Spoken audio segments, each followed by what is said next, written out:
আসসালামু আলাইকুম everyone, this is Cynthia আর আপনারা দেখছেন সিনথিয়াস কিচেন। আজকে আমি আপনাদের জন্য পিৎজা সস তৈরি করে দেখাবো। কিছুদিন আগে আমি একটা পিৎজার রেসিপি দিয়েছিলাম, সেখানে আমি যে সসটা ব্যবহার করেছি আমি সেই সসটির রেসিপি আজকে নিয়ে এসেছি আপনাদের জন্য। ভিডিওটা বেশি লেন্দি না করে আমরা সরাসরি চলে যাচ্ছি মূল রেসিপিতে। প্রথমেই আমরা এখানে দুটো টমেটো নিয়ে নিয়েছি এবং টমেটোর পেছন সাইডে এরকম ক্রস করে কেটে নিয়েছি।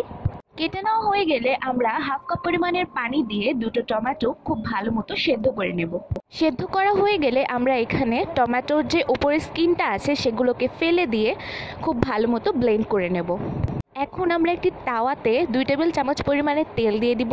তেলটা গরম হয়ে গেলে আমরা এখানে 1 টেবিল চামচ পেঁয়াজ এবং 1 টেবিল চামচ রসুন কুচি দিয়ে খুব ভালো মতো নেড়েচেড়ে ভেজে নেবেন। ভেজে নেওয়া হয়ে গেলে এর মধ্যে 1 টিস্পুন পরিমাণের লবণ এবং সামান্য একটু অরিগ্যানো দিয়ে খুব ভালো মতো নেড়েচেড়ে ভেজে নিতে হবে। ভেজে নেওয়া হয়ে গেলে আমরা এখন এর মধ্যে দিয়ে দিব আমাদের ব্লেন্ড করে রাখা টমেটোটা দিয়ে খুব ভালো মতো ভাজা ভাজা হয়ে গেলেই নামিয়ে নিতে হবে। ব্যাস তৈরি হয়ে গেল আমাদের খুবই সিম্পল এবং ইজি রেসিপিতে পিৎজা সস। এই সসটি দিয়ে আপনারা বিভিন্ন ধরনের পিৎজা এবং বার্গার বানিয়ে খেতে পারেন। আমি আমার পিৎজা রেসিপিটি ডেসক্রিপশন বক্সে দিয়ে দিব। আজ এই পর্যন্তই, পরবর্তীতে অন্য কোনো রেসিপি নিয়ে হাজির হব। আল্লাহ হাফেজ। আর আমার ভিডিওতে লাইক এবং চ্যানেলটা সাবস্ক্রাইব করতে ভুলবেন না যেন।